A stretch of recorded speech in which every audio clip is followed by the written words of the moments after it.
Welcome back to Fireside Giants. I'm your host, Anthony Rivardo, and my co-host, Alex Wilson, is not with us today. He's out in Italy having the time of his life, but the Giants just went ahead and released their first unofficial depth chart of the 2021 season. Of course, as I'm sure all of you know, tonight is New York Giants Fan Fest. If any of you are going, have a wonderful time. Go get some autographs, meet some great people. Please have a great time and stay safe. But I can't make it, but I am here to cover all of the New York Giants news. I'll be watching from afar, seeing what happens during Fan Fest and covering that on the channel. But today, like I said, the Giants went ahead, released their first unofficial depth chart of the season, so I'm here to react to that and give you some of my key takeaways from the first unofficial depth chart. And one of my key takeaways from this depth chart, let's go ahead and just talk about the depth chart first. Starting wide receiver, obviously Kenny Galladay, Sterling Shepard, and then you have Darius Slayton listed as the second string wide receiver, the third wide receiver on the list. Another thing that I thought was really interesting for the New York Giants depth chart is they're actually listing two starting tight ends. So expect to see the team run a lot of 12 personnel this upcoming season. You have Evan Engram listed as the first tight end and Caden Smith listed as the other starting tight end, with Kyle Rudolph placed at the bottom of the depth chart due to being PUP, physically unable to perform. So they can't place him on the depth chart because they haven't seen him play yet, but he is there at the bottom of it, and the Giants do plan on starting two tight ends this year, and I'm assuming once Kyle Rudolph is healthy, he will be one of the starting tight ends. That's a pretty fair assumption to make. Of course, Daniel Jones, starting quarterback. Starting fullback is Eli Penny, who's in a little bit of a battle with Cullen Gillespie. There is a little bit of a battle there, but Eli Penny seems to be winning it.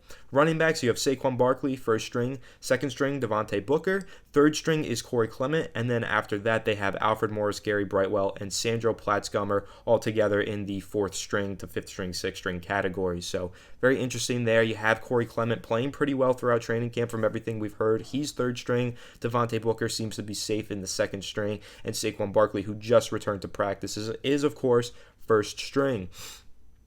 Now looking at the offensive line, left tackle Andrew Thomas, of course, Nate Solder behind him, and Jackson Barton listed third string. Left guard, Shane Lemieux is still the starter with Kenny Wiggins as the second string starter and Kyle Murphy behind him. Center, Nick Gates, once again the starter. Jonathan Harrison, second string. Brett Heggie, the undrafted free agent out of University of Florida that many of you are a big fan of. I covered him in a Tony's Takes episode. He's listed third string there at the center position. Right guard, Will Hernandez, transitioning from left guard to now right guard, is the projected starter there with Chad Slade behind him and Jake Burton behind him. Right tackle, you have first string Matt Parrott and second string Nate Solder. So Nate Solder is the second string, the backup for both left tackle and right tackle, which is why he will be the perfect swing tackle this upcoming season. Jumbo tight end, whatever you want him to be, he'll be healthy and he'll be playing that role. Though he actually is not completely healthy. If you guys did not hear, Nate Solder did injure, I believe, his shoulder or something, just a little tweak. He seems fine. He stayed out there, but he did come down with some sort of injury yesterday.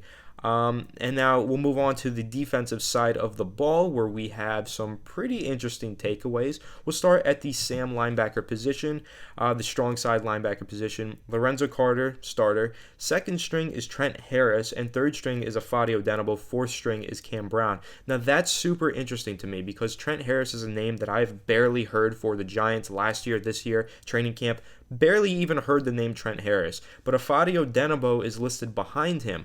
Little bit of a concern. I'm really rooting for Afadi to make the lineup or make the roster. You know, we did interview him a few months ago, and he was a great, humble guy, excited to be a New York Giant, excited to finally get into a two-point stance and start rushing as an outside linebacker, which he hasn't been able to do since he's really entered the NFL. He did that in college, though. But he's listed pretty low on this depth chart. Now, that was pointed out on Twitter that could just be because he is, more of a rotational pass rusher. That's what the Giants see him as, a guy who plays on the interior and on the edge. So that might just be what that is, but still, it is a little eye-opening, a little eyebrow-raising to see him listed behind Trent Harris. And then again, like I mentioned, Cam Brown listed all the way at the bottom of this depth chart. That's a little concerning. That's a player who did get some playing time last season. Wasn't the best, wasn't the worst either, but a young player who seems like he might be struggling to find his footing here as he's now listed towards the bottom of the depth chart. Now we go over to defensive end. Of course, Dexter Lawrence starting at one of the defensive end spots, and then B.J. Hill right behind him. I think that he's going to continue to be your interior rotational pass rusher. B.J. Hill has been excellent in that role for the New York Giants. Behind him is David Moa. R.J. McIntosh was listed behind him, but we do have a little bit of breaking news on R.J. McIntosh. The New York Giants have waived him. They officially cut R.J. McIntosh today after he really failed to find his footing with this team. He was their 5th-round draft pick in 2018, and he totaled 18 career combined tackles with the Giants in 18 games, 2 sacks. But yeah, like I said, struggled to find his footing. The Giants just have a lot of interior defensive line depth. I mean, you got Dexter Lawrence, Leonard Williams. They had Dalvin Tomlinson. They don't have him anymore. B.J. Hill, guys like that. Where could R.J. McIntosh really make his impact? He never could find a way to make an impact, and ultimately they have cut him, and he'll hopefully find a better opportunity elsewhere. I think he will, because he was a pretty talented player coming out of the University of Miami. Now let's talk middle linebacker. First string, Blake Martinez. Second string, Reggie Ragland. Third string, Carter Coughlin. Fourth string, Cale Garrett. Carter Coughlin did make the transition from edge to middle linebacker this season, or this offseason rather, and I think that's really interesting that he is listed right behind Reggie Ragland. We assumed Reggie Ragland would be second string because he does play the game similarly to Blake Martinez. It makes sense that Reggie Ragland would be the second string behind Blake Martinez since he's refined at the position, he's an NFL veteran, and he plays the same role. Carter Coughlin, I'm a little curious to see that they're having Carter Coughlin play that middle linebacker role rather than the weak side linebacker role, the will role, where Tay Crowder is listed, because I feel like Carter Coughlin, being young, being athletic, being more of a mover, not really a downhill run stuffer, I think that's interesting to see him in the downhill run stuffer category, which is where Blake Martinez and Reggie Ragland play, rather than having him in that will linebacker role with Tay Crowder, Devontae Downs, and TJ Brunson, those athletic guys. So that's an interesting takeaway, just something to keep an eye on there. Nose tackle, this is a huge takeaway, super interesting, like kind of controversial moment for me on this depth chart. Nose tackle starting, first string is Austin Johnson, second string is Danny Shelton. Now, a lot of us looked at the Danny Shelton signing this offseason and said, okay, that's going to be your replacement for Dalvin Tomlinson. Not at the same level of talent as Dalvin Tomlinson, but this is your average run-of-the-mill nose tackle that you know what you're getting, consistently good run-stuffing nose tackle play from Danny Shelton. So we all assumed that he would be the first-string nose tackle. Well, according to the first official depth chart, Austin Johnson is the first-string nose tackle. Very interesting little thing there right on the depth chart. Pretty big takeaway there to see that Danny Shelton was not listed as the first string nose tackle. Now, I mentioned the will linebacker position, weak side linebacker. Tay Crowder, first string, makes sense. He played that role last year, and he played it pretty well as a rookie. Mr. Relevant, 7th round pick, did a really good job in that position. Devontae Downs, second string. I know a lot of people are going to be unhappy to hear that because a lot of people are very low on Devontae Downs, are not impressed with the way that he plays. TJ Brunson behind him, and Ryan Anderson, 4th string behind TJ Brunson. Ryan Anderson being the player that the Giants waived a day ago and then re-signed a day later. They just kind of did a little, kind of roster loophole to get him off and then get him on and kind of, play with his contract or whatever. So Ryan Anderson is still on the team, and he's not listed as the Sam linebacker or as one of the outside linebackers, one of those edge rusher spots that you would expect him to be playing. Instead, he's listed as an inside linebacker on the weak side where Tay Crowder usually plays. Interesting little tidbit there because I kind of viewed him more as an edge rusher. The Giants don't view him that way. They view him as an inside linebacker. Defensive tackle, this is where Leonard Williams, you're finally going to hear his name, Mr. 11.5 sacks in 2020. He's, of course, your first string. Second string is Raymond Johnson III. That's one of the Giants' undrafted free agents from this offseason. They signed 3 of them this offseason, and that's one of them. So Raymond Johnson is second string behind Leonard Williams. Ultimately, I'm not sure if he makes the final 53-man roster, but he is there behind Leonard Williams. Now we'll go over to the outside linebacker position. This is where you see guys like O'Shane Ximenez and Azeez Ojulari. Their names finally come up here. O'Shane Zimenez listed as the first string outside linebacker. This outside linebacker spot is actually going to be more of your pure pass rushing outside linebacker, I believe, because the Sam linebacker spot is kind of your versatile guy like Lorenzo Carter. Outside linebacker, I believe, is just going to be those guys that are purely pass rushers, but I could have that backwards. They don't really give you much of an explanation as to what they define each position as, and every team defines every position a little bit differently. So outside linebacker, you have O'Shane Zimenez, a guy who I think of as a pure pass rusher. I don't really think of him ever actually playing as a coverage linebacker. I think Lorenzo Carter does that a little bit more and a little bit better. But second string, you have Azeez Ojulari. Now, ultimately, I think that Azeez being second string is a good starting point, but he's also been dealing with a boo-boo, as Dave Gettleman called it, on his leg. He has a slight injury, so I do think he's working through that, and he will eventually make his way into the starting lineup at some point this season. I've been saying that. I think they're going to ease him in. Probably by weeks 3-4, you start to see him get those starting snaps. And then behind Azeez, third string, you have Nico Lalos. Fourth string, you have Ellerson Smith. Ellerson Smith hasn't been practicing a whole bunch. This rookie that everybody's really high on is the 6'7" lanky edge rusher. Now, I like Ellerson Smith, but I think that his impact is going to be on special teams if he does make the final roster, because he did block 2 kicks in college, and he just has that wingspan. He has that physicality to line up on the field goal blocking unit and make some plays. Nico Lalos, we all love him out of Dartmouth, LeBron James' buddy, hoping that he makes the roster, but we'll see. He's listed third string here. Now we'll get into the secondary. Finally, left cornerback starting is James Bradbury. Behind him is Isaac Yiadom. I've been a proponent of keeping Isaac Yiadom on this roster. I think that Isaac Yiadom is a great backup player. He was playing a starting role last year, and he didn't fit that role, but he's a great backup. Third string is Madre Harper. Fourth string, you have Sam Beal and then Aaron Robinson listed behind him.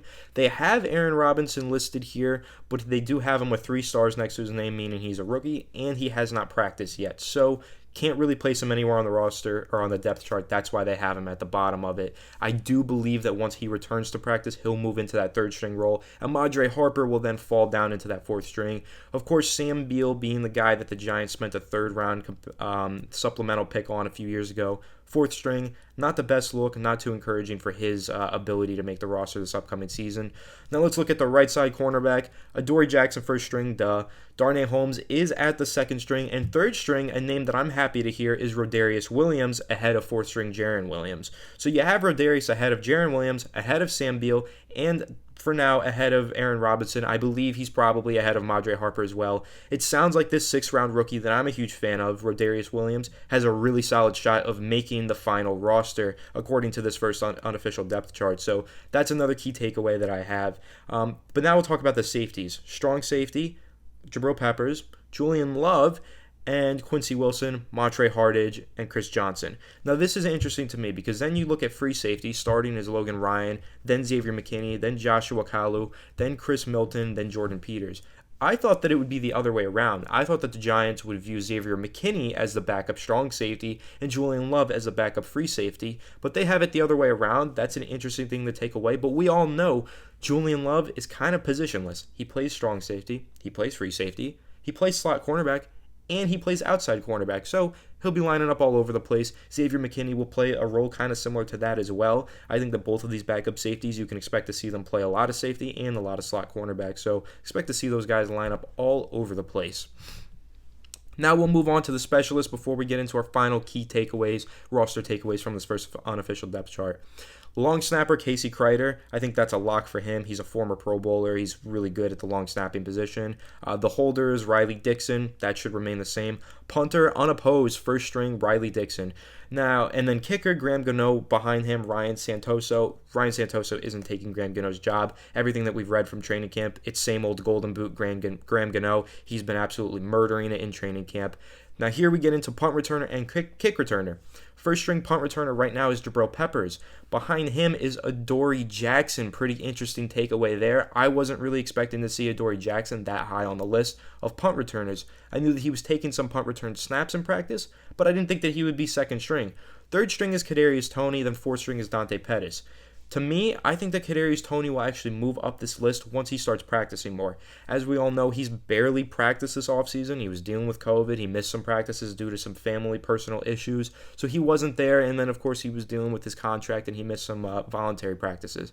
But I think that he will move up there. I'm not sure that the Giants are really willing to put two starting secondary members like Jabril Peppers and Adoree Jackson as their punt returners. So I do believe that once Kadarius Toney is fully up to speed, he'll take over that position.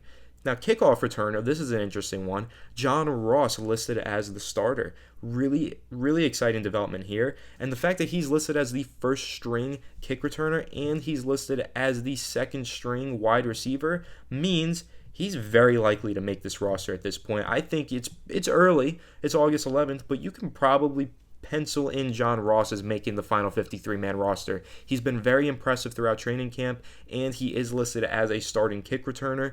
Both of those things combined, I think you're going to see John Ross make this roster. Second string behind John Ross is Jabril Peppers. Third string Kadarius Toney. Fourth string Dante Pettis. So the same group there, except you swapped out Adoree Jackson with John Ross and made John Ross the starter. So that's the whole unofficial depth chart. Just went through it, ran down every single player position by position, first through fourth string. A whole lot that I had to leave out of my breath. But key takeaways from this.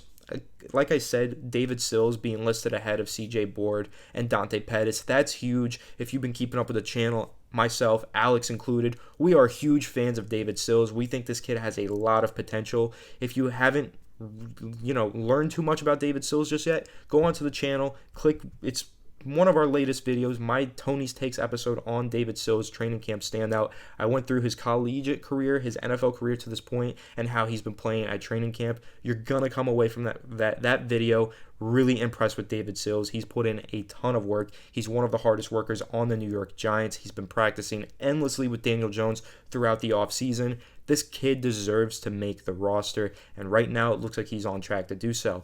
Second thing, I mentioned it earlier, Afadio Denabo listed as third string. Again, I don't know if that's just because he's a designated rotational pass rusher, but him being behind Trent Harris, a guy who I don't really know much about, most of you probably don't know much about, very surprising to see that Afadio Denabo is listed behind him. I thought that he would probably make it to second string. And another player, surprisingly, not listed as first string, Danny Shelton, listed second string nose tackle. Now, I like Austin Johnson a lot, and he did impress me in limited playing time during the 2020 regular season, but I'm still surprised to see him listed ahead of Danny Shelton as a starting nose tackle. But I guess that's the situation. Again, we'll continue to monitor. If Austin Johnson continues to play well throughout the summer, I guess he'll win that starting nose tackle job, which is kind of exciting, kind of the underdog to root for there. So go Austin Johnson, proud of you. And then again, I mentioned this earlier, New York Giants listed two starting tight ends in their first unofficial depth chart. Now, a lot of teams will only list one. I don't think any teams are listing three, but most teams are probably listing only one starting tight end. The Giants, clearly they plan on running a ton of 12 personnel sets this year. 2 tight ends, 1 running back. So I think that you're going to see a lot of that this upcoming season, and that's going to be a result of the signing of Kyle Rudolph. I think that he's going to be the second starting tight end. Of course, he's not listed as that so far because he hasn't practiced yet, but I think that once he returns to practice and we get the second unofficial depth chart, it's going to be Evan Engram and Kyle Rudolph as the starters. So Giants listing 2 starting tight ends, very, very interesting thing to take away from this first unofficial depth chart. Usually most teams just list 1 starting tight end. And then, of course, we just went over the special teams unit, but John Ross being listed as the kickoff returner, I do find that really interesting because no, he's not buried anywhere on the depth chart. He's very much looked at as a key member of this team, being a second string receiver right behind Sterling Shepard, listed ahead of Kadarius Toney on this depth chart so far. Of course, Toney has not practiced much, but still, he's listed ahead of him, and he's listed as the starting kickoff returner.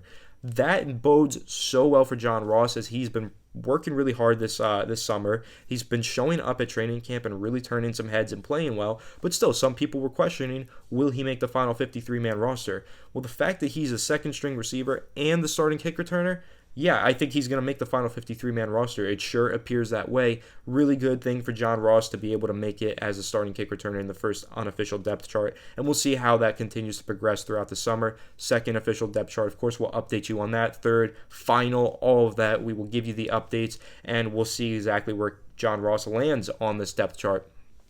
Some more interesting takeaways.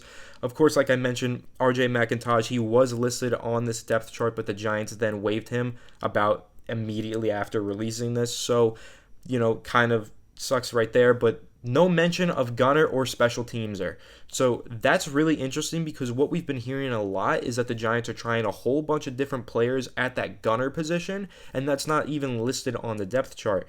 This is really key because guys like CJ Board, guys like Dante Pettis, guys like David Sills, these guys are fighting to make this roster as wide receivers, but they have to impact special teams as well to really turn some heads and really win over the Giants coaching staff.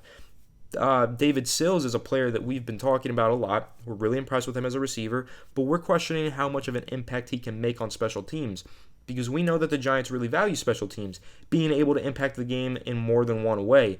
So if he's not making an impact on special teams, which we have no way to tell right now on this first unofficial depth chart, there's no mention of a gunner or a special teams player, then we don't really know if David Sills being listed ahead of CJ Board by one string on the depth chart is super important to take note of or not, because CJ Board could be listed as a starting gunner and we just don't know it. So keep that in mind when you take a look at this depth chart. There is no mention of the gunner or special teamser position on this depth chart.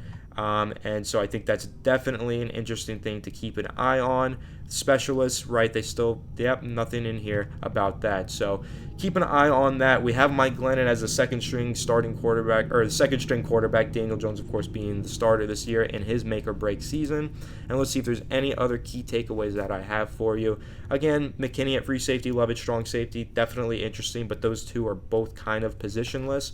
And Trent Harris, since he's a player I don't know much about. Many of you probably feel the same way, and he's listed ahead of Afadio Denabo. I might just have to dive in on him in my next training camp standout video. Of course, the next one coming out is Rodarius Williams, who's been balling out and looks like he is primed to make this roster, so stay tuned to that. And stay tuned to Fireside Giants for all of your New York Giants updates, reactions, and constant elite content pumping out throughout the season. Daily videos, even sometimes we'll be posting 2 to 3 times a day, so keep an eye on that.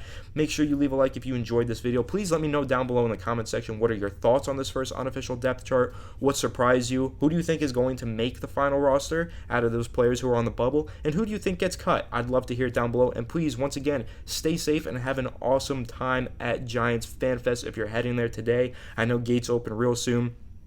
The scrimmage is going to start in a few hours, so stay safe, guys. Have a lot of fun, and I will catch you guys in the next one. Go Giants.